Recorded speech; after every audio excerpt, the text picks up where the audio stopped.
also following some breaking news in Commerce City this morning where a rollover semi-truck crash is causing some serious backups. Yeah, so this is along 56th Avenue by the 270 overpass. 9 reporter Brianna Fernandez is at that scene this morning. Brianna, good morning. Hey, good morning, guys. It is a mess out here. I just want to show you where we're seeing that semi. You can see that semi and where it drove off, just off 270 and 56th Avenue. So this is a delivery truck, an on-track truck. You can see the damage that it's on its side right now. It looks like 2 trailers were involved in this crash. So what we know from Commerce City Police, because they actually just replied to me on social media saying that there is some structure damage up and down 270. So my photographer Joe Swanson, he's going to show you the barriers that are no longer there up and down 270. So you can see where those cars are heading away from us. That's the 270 intersection right now. That is the interstate. So that's where that semi drove off onto 56th Avenue. So according to Commerce City Police, they're telling me that the driver suffered non-life-threatening injuries.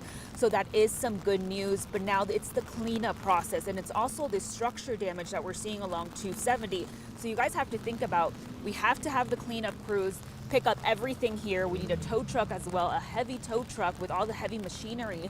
Take that semi out of the roadway, and then CDOT has to come here and then fix also that structure damage that we're seeing along 270, which is why we're seeing Commerce City Police having that right shoulder partially blocked because they don't want anyone driving down there. So I do want to send things over to our traffic anchor, Erica Lopez, because Erica, Commerce City Police, they tweeted out some road closures. What is the best detour for someone trying to take 270 this morning?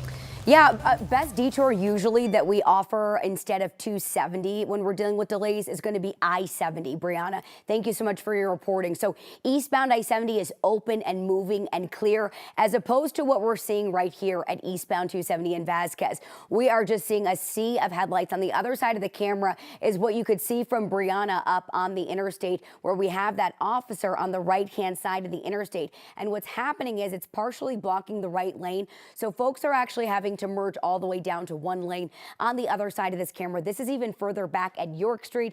We are hardly moving. So I don't want anyone to get stuck on these eastbound 270 delays or in that 56th Avenue closure. So let's go ahead and take you over to our map. I want to show you what this is looking like as far as your drive time. This is why we have issued that traffic impact alert. Eastbound 270 drive between I-25 and I-70 should be anywhere between 5 to 7 minutes. We're looking at almost a half hour. So this is a solid 20-minute backup, nearing a standstill between I-25 headed toward Vasquez this morning. This is all because of that semi-crash. Like Brianna said, it actually drove off of 270 down onto 56. So that 56 closure is just a little bit east of Dahlia Street for reference. Those streets Brianna mentioned between Eudora and Sand Creek. No estimated time as to when things are going to reopen. And again, a workaround to 270, eastbound I-70, easy breezy and clear. Additionally, work around for any Commerce City drivers that rely on 56th. 58th is going to be an option. You can take Holly up to 58th. That is going to be one potential workaround option for you this morning.